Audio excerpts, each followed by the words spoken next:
Restez zen, calme, rien. Une femme, elle veut un homme à la maison. Une colonne de marbre, ça c'est un homme sur qui je peux compter. Mon mari, d'habitude c'est le mari, d'accord? Il est tordu, un tordu de tordu. T'as envie de te marier, t'es amoureux. Alors tu vois des problèmes, tu rabaisses les problèmes. Bon, ça ira, ça ira. Bon, il y a, mais bon, c'est pas si grave. Les défauts reviennent à leur place, les qualités reviennent à leur place, et tu vois que tu t'es planté. Elle te rend fou. Tu te la fermes.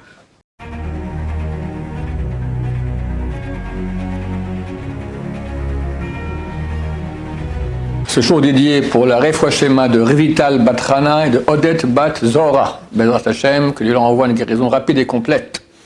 La question de Solal. Pourquoi on conseille aux femmes et aux hommes de se marier tôt? Pourquoi est-ce que la Torah conseille-t-elle aux hommes et aux femmes de se marier tôt? Très juste.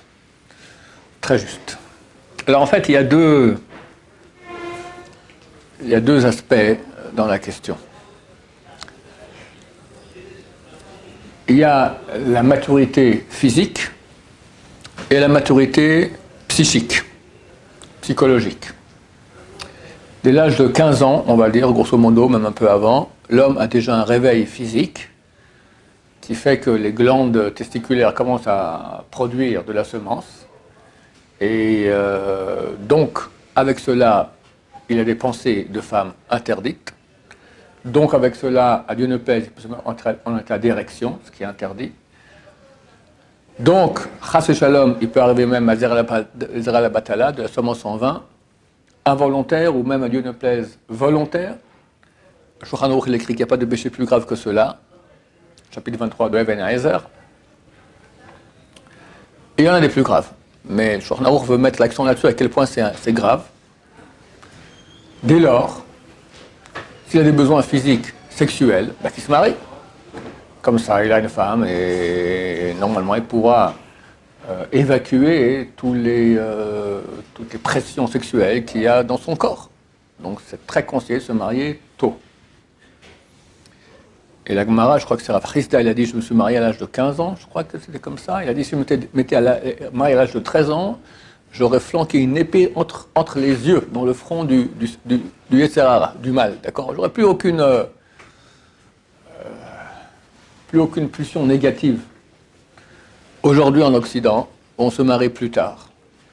Les gens sont ravagés, les hommes sont ravagés par des pensées négatives du Yetzer Hara, d'accord? D'autant plus que la situation de la pudeur des femmes, elle est catastrophique. Donc, les hommes voient, donc l'esprit pense, et donc le corps commence à agir. Et c'est très très difficile pour un homme de vivre en sainteté. Donc, on recommande beaucoup, à un point tel que la Mishnah, elle dit que depuis l'âge de 18 ans, Dieu attend, à 18 ans, il faut se marier, et Dieu attend jusqu'à l'âge de 20 ans que le type se marie. S'il ne se marie pas, à 20 ans, il le maudit. Il le maudit.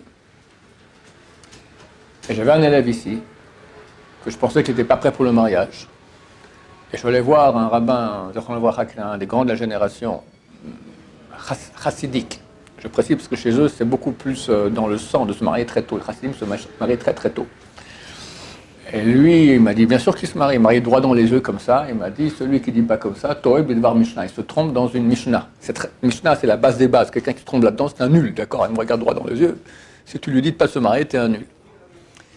Et pourquoi j'avais posé la question? Parce que là, j'arrive au deuxième point, qui est super important, c'est la maturité psychologique. D'accord? Se marier, c'est pas simplement on met une femme dans le lit et puis voilà, on est échappatoire pour nos pulsions sexuelles et tout va bien dans le meilleur du monde. Pas du tout, mon cher ami. Tu es en train de créer une maison avec une relation, avec quelqu'un qui est différent de toi. Il faut apprendre à t'écraser, à te retenir, pas s'énerver, pas dire des vilains mots, pas accepter l'avis contraire. Quand elle dit des trucs tordus des fois, d'accord, tu as fait tout le bien, puis elle dit mais pourquoi tu as fait l'idiot, d'accord, mais au contraire j'ai voulu faire bien, d'accord, et elle ne voit pas, ou tu t'es trompé, ou elle s'est trompée, d'accord. Restez zen, calme, rien. Une femme, elle veut un homme à la maison. Un homme, c'est pas quelqu'un qui tape sur la table, d'accord, et qui fait avec ses muscles. C'est quelqu'un, quand on l'écrase, il s'écrase. La femme voit ça. Elle admire cet homme. C'est une colonne de marbre. Ça, c'est un homme sur qui je peux compter. Quand il dit quelque chose, c'est quelque chose qui est réfléchi, qui est juste. C'est pas ces pulsions animales qui sortent. L'animal chez lui, il est dompté. C'est un type solide. Elle compte sur lui. Ça, c'est un homme. La femme veut un homme à la maison. La femme, de façon naturelle, elle est beaucoup plus sensible à ses émotions, émotive que l'homme. L'homme aussi, il est émotif. Puis il y a des gens qui sont plus émotifs, moins émotifs. Mais l'homme, il a une faculté beaucoup plus grande de maîtriser ses émotions que la femme. Donc, avant le mariage, il faut que l'homme soit déjà en état où il peut gérer ainsi une maison. Et d'habitude, à 18 ans, ce n'est pas le cas. D'habitude. Aujourd'hui, en tout cas. Même à 20 ans, 22 ans, 23 ans, tu as des gens qui sont tout à fait immariables. Des fois, à 40 ans encore, ils sont immariables. Alors là, on se trouve dans un dilemme terrible, parce que le type, on voit qu'il doit se marier. J'ai eu aussi des élèves à l'Yeshiva qui étaient en pression sexuelle atroce. Atroce, surtout des gens qui ont déjà goûté à ça, puis on fait le chouva. Hein. C'est beaucoup plus dur pour eux de se retenir que quelqu'un qui n'a jamais goûté à ça. Donc ils se retenaient. Mais ils étaient immariables. Mais immariables. Et il y en a qui sont mariés sans notre accord. D'habitude, dans 80 à 18% des cas, on a raison, après quelques mois, boum. Ou hélas, après quelques années des enfants, boum. Parce que le type, ça ne va pas, d'accord? Il ne sait pas se comporter. C'est un animal, une bête féroce.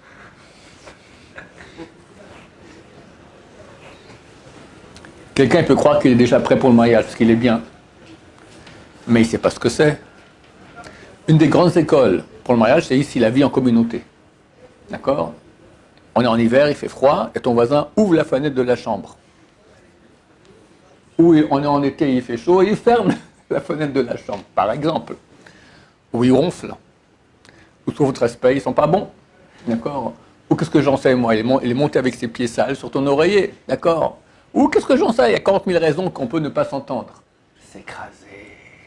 S'écraser. C'est une école extraordinaire. J'avais un type à l'aise. Ce même type que je suis allé voir ce grand de la Torah, il s'est marié, pour finir après il a divorcé. Comme j'avais prévu, parce qu'il était immariable, d'accord? Il était immariable, et j'avais un jeune homme qui avait une trentaine d'années, qui était dans la même chambre que lui, et qui m'a dit, j'en peux plus. Ce type-là, c'est un cas, d'accord? Je lui ai dit, tu restes dans la chambre, tu t'écrases, entraînement pour le mariage. Quelques années plus tard, il est venu me voir, 10 ans plus tard, ce type-là, il m'a dit, je me suis marié, et sachez, j'aurais divorcé au moins déjà 3 fois. Sans l'entraînement des commandos que vous m'avez fait faire dans cette chambre avec ce type-là. J'ai appris à m'écraser. Ça aide. Maintenant, après tout, même après une bonne formation dans la yeshiva de vie en communauté où on apprend à s'écraser, c'est rien par rapport au mariage. C'est inimaginable. Parce que il y a un grand panneau. Elle est mignonne, tu es mignon, on s'aime, on s'adore, tout ira bien. Tu parles, le panneau. Des fois, déjà, même avant le mariage, on voit que ça ne va pas. Combien m'ont écrit? Mon mari, d'habitude c'est le mari, d'accord? Il est tordu, un tordu de tordu. Mais j'étais amoureux, j'étais aveuglé. Le mot aveuglé, je voyais, mais j'étais aveuglé. Qu'est-ce qui fait l'amour? T'as envie de te marier, t'es amoureux. Alors tu vois des problèmes. Tu rabaisses les problèmes. Ah, bon, ça ira. Bon, il y a, mais bon, c'est pas si grave. Il y a des qualités, elles sont toutes petites, minuscules. Tu les grandis. Alors tu as beaucoup de qualités, très peu de défauts. Allez, on se marie. Et très bizarrement, dans les semaines après le mariage déjà, les défauts reviennent à leur place, les qualités reviennent à leur place, et tu vois que tu t'es planté, trop tard Balthazar. Donc, ce que nous conseillons, c'est de se marier tôt, mais pour se marier tôt, il faut absolument travailler ses midotes sur ses traits de caractère pour arriver à s'écraser, ne pas s'énerver. Accepter l'autre. L'autre, c'est avec un grand A. Quand tu es encore entre hommes, on peut encore accepter, parce que l'homme encore, il réfléchit un peu comme toi, tu es un homme, la femme, ça n'a rien à voir. Il y a un livre qui a été écrit par un non-juif, qui s'appelle Les hommes de Mars et les femmes de Vénus. Les rabbins n'ont jamais lu ce livre, il me paraît que les rabbins le recommandent, parce que c'est un type qui explique très bien à quel point l'homme et la femme sont différents. Et toi, tu dis comme ça, elle comprend comme ça. D'accord? Très souvent. Alors, il faut sacrément du courage pour supporter. D'accord? Supporter en silence. Elle aussi doit faire ce travail, mais comme j'ai dit, vu qu'elle est plus sensible, elle est plus dans les émotions, c'est beaucoup plus dur pour elle de se retenir que l'homme. Donc l'homme doit supporter avec abnégation le, entre guillemets, sale caractère, parce que c'est un sale caractère, mais celui-ci des femmes normales, d'accord? À moins que ce soit une grande sadéquette, mais normalement, il y a toujours des moments de pression, des machins, etc. Et boum, ça sort un peu plus fort que ce que ça aurait dû sortir, et toi, tu es sensible, tu es touché, tu te la fermes. Et tu rends service à ta femme, tu fais ce qu'elle a envie, d'accord? En deux mots, casser son ego, qui est la raison primordiale, et on peut dire même unique, pour laquelle Dieu a fait qu'il y ait l'homme et la femme qui se marient ensemble. Parce qu'à la base, on était unis. Pourquoi Dieu a séparé en deux? Qu'est-ce qu'il dit Dieu dans la Torah quand il sépare les deux? Il dit Lotov Heyot Adam Levado. Ce n'est pas bien que l'homme soit seul. Seul, ça veut dire homme-femme. Et il faut avoir des enfants comme ça, explique le Ramban. Alors pourquoi tu les sépares? Lotov, c'est pas bon. Il ne sera pas bon cet homme-là. Parce que tout va bien avec sa femme, en autarcie, il n'a pas l'obligation d'aider les autres. Alors il sera un égoïste parfait. Et Dieu ne veut pas qu'on soit égoïste, il veut qu'on soit tov. Comme Dieu qui est bon, doit être bon nous aussi, à l'image de Dieu. Alors il met la femme en face. Et là, mon cher ami, il commence le match, d'accord? Elle te rend fou. Tu te la fermes. Et encore, et encore, et encore. Et là, tu grandis. Elle va t'admirer, Dieu va t'admirer, comme a dit Rav Steinman. Une fois, quelqu'un est venu le voir, lui a dit, écoute, Rav, j'ai un élève qui part en Amérique demain, il faut lui donner une formation super rapide pour le mariage. Qu'est-ce que je lui dis? Je lui dis trois choses. 1, qui s'écrase. 2, qui s'écrase. 3, qui s'écrase. En hébreu, en plus précisément en français, qui cède. C-E-D-E. Céder. Et Rav disait, j'étais jeune, il y a un verset qui dit qu'on est à la fin du Bakar, un verset Teilim. Nar a été gamzakanti, j'étais jeune et j'ai veillé. Velor a été, je n'ai pas vu. Ça dit que Nezav, c'est la fin du verset. Lui changeait la fin, il disait, j'ai pas vu quelqu'un qui cède et qui perd. Celui qui cède, il perd. Pardon. Celui qui cède, il perd jamais. Il croit qu'il perd. Il perd dans son ego, il croit que je suis pas l'homme à la maison de le faire écraser. T'en fais pas. Je ne dis pas que tout ce qu'elle dit, il faut accepter, terminer, tu es devenu un pigeon. T'attends qu'elle s'est calmée. 1 jour, 2 jours, le temps qu'il faut. Après, chérie, viens, je vais te parler de ce qu'on a parlé l'autre jour, tout ça. Je pense que, tac, et tu mets les choses au point bien. Elle va t'admirer. Alors, quand tu parles, c'est pas avec les réactions. Quand tu réagis, c'est l'animal qui est en toi qui réagit. Même que tu le dis avec une voix très, très calme, mais tu bouillonnes intérieurement. Tu bouillonnes, puis ça se voit, ça passera pas. Quand ton animal interne commence à se réveiller, ça réveille l'animal aussi qui est interne. Ça devient la cage aux fauves. Tu te la fermes. Elle se calme. Tu t'es calmé, tu parles, très bien. Je ne dis pas qu'il ne faut pas régler les problèmes, mais peut-être la tort, donc on va régler le problème. Mais calmos, la tête avec la tête, pas l'estomac avec l'estomac. Donc, afin que l'homme puisse se marier rapidement, il faut qu'il fasse ce grand travail. Maintenant, il y a un autre avantage à se marier rapidement aussi, à part les pulsions physiques, c'est qu'au niveau de l'entente, plus on se marie jeune, plus on va s'unir mieux. Parce que l'homme, à force qu'il vieillit, c'est comme un arbre. Au début, l'arbre, il est encore souple, tu peux le tordre. Après, il devient du vrai bois, impossible, d'accord? Plus quelqu'un grandit, plus il acquiert des façons d'être qui sont presque indélébiles chez lui. Or, toute la raison du mariage, c'est arriver à s'unir avec l'autre en changeant, en acceptant de changer des choses qui sont très, très... je disais un temps, et je maintiens d'ailleurs, que comment Hachem choisit un chidour en 2 personnes, d'accord? Moi, je suis un type facile. Franchement, je suis prêt à céder pour beaucoup. J'ai 2-3 principes sacro-saints, mais pas plus. Ben, Dieu va choisir maintenant une femme qui est aussi facile, elle est prête à céder à tout, mais elle a aussi 2-3 principes sacro-saints. Et les 3, sacro-saints, c'est et sacré et saint. Super kadosh, d'accord? J'ai des principes, ça je peux pas. Et Dieu prend les 2 qui ont les principes sacro-saints exactement contraires. Sur tout, ils sont d'accord, mais sur les choses essentielles, ils ne sont pas d'accord. D'accord? Sur ça, et vas-y, travaille, mon cher ami. Alors, quand tu te maries à l'âge de 18 ans, 20 ans, ça va. On a encore les facultés assez faciles de changer. On sort juste de la jeunesse idiote, d'accord? 17, 18 ans, tu as encore une faculté de changer. Mais chaque année qui passe, ça devient plus dur. 23 ans, 25 ans, 30 ans. Très dur après de changer. Très, très dur. C'est pour cela que si on veut une union idéale entre l'homme et la femme, c'est bien de se marier tôt. Mais comme je dis, principalement chez les hommes, les femmes sont beaucoup plus matures que les hommes. On voit que la bat mitzvah chez une fille, c'est 12 ans, alors que chez l'homme, c'est 13 ans. Mais une fille à 18 ans, d'habitude, elle est construite, elle est bien, elle peut se marier sans aucun problème. Un garçon à 18 ans, c'est extrêmement rare qu'il soit construit. Extrêmement rare. Donc il faut travailler là-dessus, arriver à travailler, un grand travail de midot, à maîtriser notre ego. Bien sûr, on ne pourra pas le vaincre totalement, c'est le programme d'une vie entière, mais suffisamment pour qu'on puisse être opérationnel mariage sans qu'un des deux fuit de la maison quelques semaines ou mois après le mariage. D'accord? Et ça va très très vite. Très très vite. Combien m'ont écrit « Ah, on s'est marié, qu'est-ce qu'on s'aime, tout ça », puis quelques semaines après, c'est déjà l'enfer. Ça va très très vite. Très très vite. Nous ne nous connaissons pas. J'avais un élève, il était doux comme un agneau. Vraiment très doux, très gentil, impeccable, un type très très bien.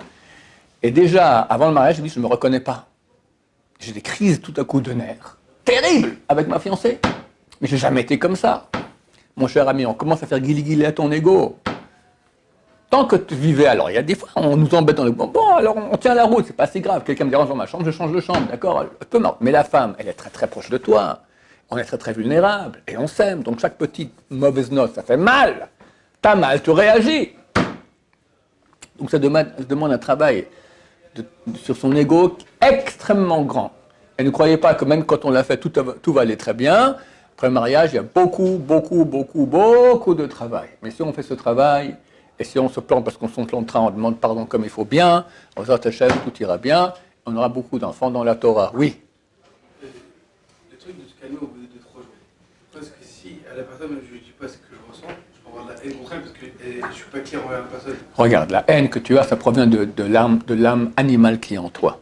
Quelqu'un qui s'énerve, il a de la haine pour son prochain. C'est avec sa femme, il a de la haine.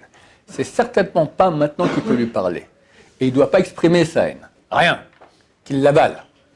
En Occident, quand j'étais jeune, on disant que si quelqu'un se retient de réagir, alors il emmagasine de l'agressivité, et c'est mauvais. La Torah dit exactement le contraire. Comment on n'arrive à pas s'énerver? En s'énervant pas, en se retenant. Mais je boue intérieurement. Après, tu vas commencer à réduire. Parfois, tu deviendras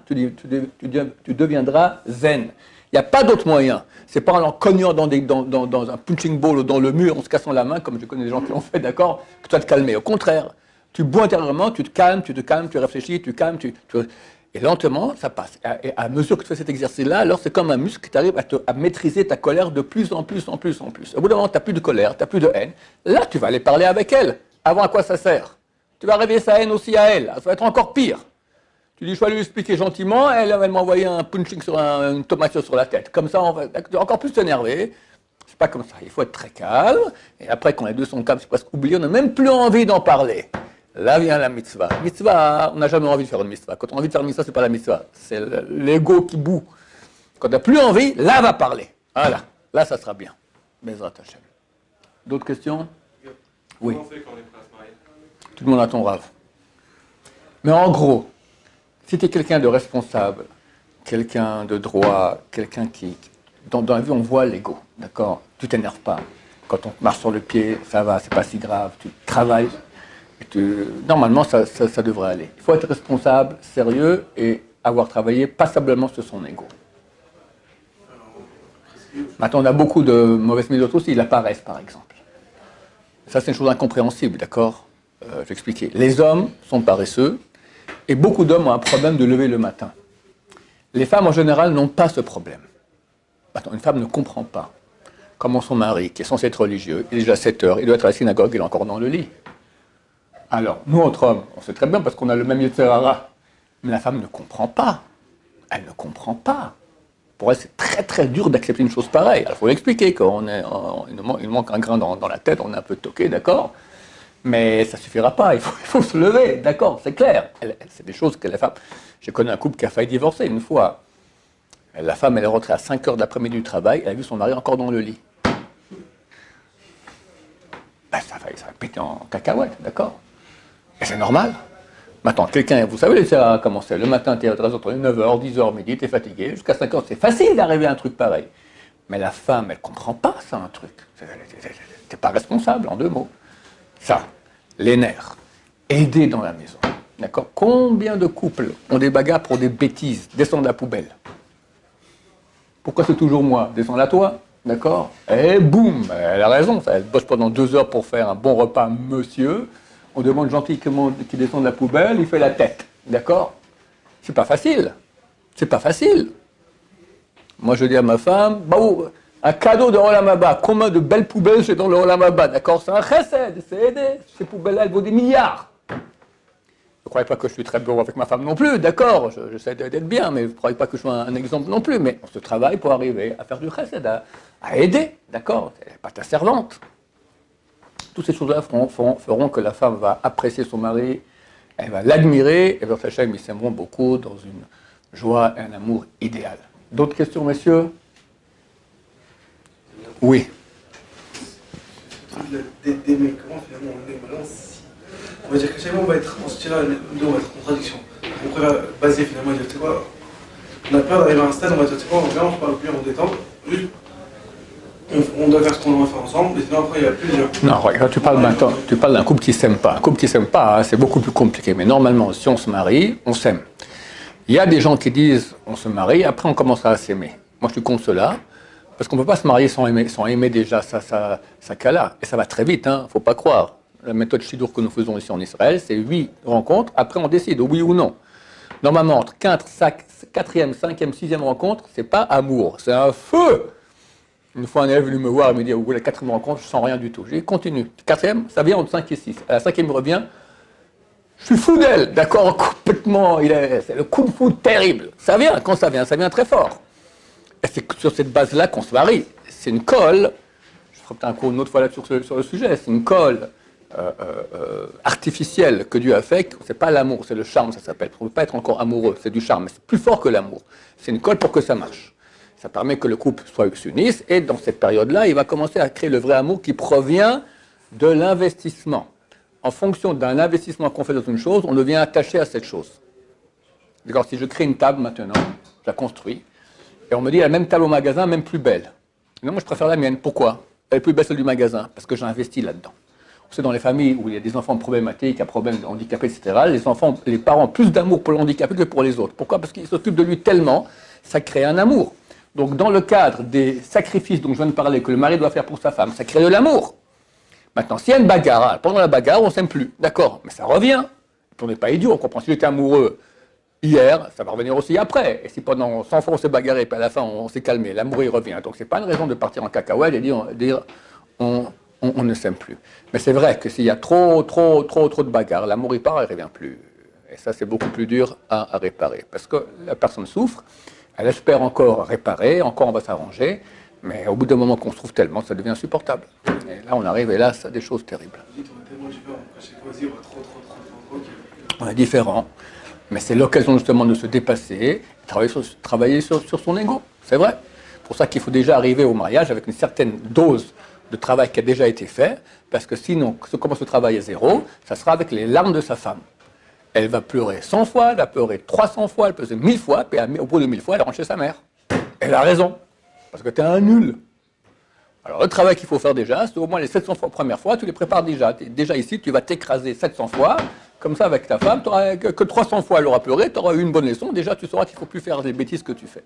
Et là qui pose la question, si on en a fait 8 rencontres, on avait dit maximum 8 rencontres. S'il y a des sentiments qui viennent, c'est bon, s'il n'y a pas de sentiments, on arrête. Et au bout de 8 rencontres, alors on fait le vort, on officialise qu'on va se marier, on a 3 mois, donc c'est super rapide. Il y en a qui disent, mais comment je peux me marier avec quelqu'un alors que je ne la connais pas, et on ne sait pas, etc., etc. C'est des bêtises. Pourquoi? Parce que la relation qu'il y a entre homme et une femme non mariée, que ce soit cachère ou pas cachère, avec relation ou sans aucun contact physique, ou avec contact physique complètement interdit, ça n'a absolument rien à voir avec la relation qu'il y a après mariage. Quand c'est après mariage, c'est déjà une obligation. Tu es marié, tu as une partie d'âme quand le mari donne la bague à sa femme, sous le dénuptial, alors une partie de son âme va et entoure l'âme de sa femme, comme la bague qui entoure le doigt. Donc, ils sont liés au niveau des âmes déjà, ça n'a rien à voir. Et on ne peut pas faire une étude de couple pour voir si tout va bien avant le mariage, pour savoir comment ça sera après le mariage. On a vu des couples qui ont vécu 5, 6, 7 ans ensemble avant de se marier. Ils sont mariés, après 3 mois, ils ont divorcé. Pourquoi? Ça n'a absolument rien à voir. Donc, au contraire, ça donne une fausse indication sur ce qu'il y aura après le mariage. On ne peut pas se baser là-dessus. Donc, on compte sur la façon que nos sages nous ont transmis depuis 3300 ans comment on se marie. Bon, franchement, ça fait les meilleurs couples du monde. il y a des divorces dans le monde orthodoxe. Et un temps, il y avait très peu, énormément chez les non-religieux. Aujourd'hui, il semblerait qu'il y a plus de divorces chez les religieux que chez les non-religieux. Pourquoi? Parce que les non-religieux ne se marient même pas. D'accord? Aujourd'hui, l'hyper-majorité des gens, ils appellent ça open, d'accord? On vit ensemble tant qu'on veut, puis le jour où on ne veut pas, on arrête. Alors, il n'y a pas de mariage chez les non-religieux, donc on ne peut pas faire une étude comparative. Baruch Adonai, l'olam, amen va amen.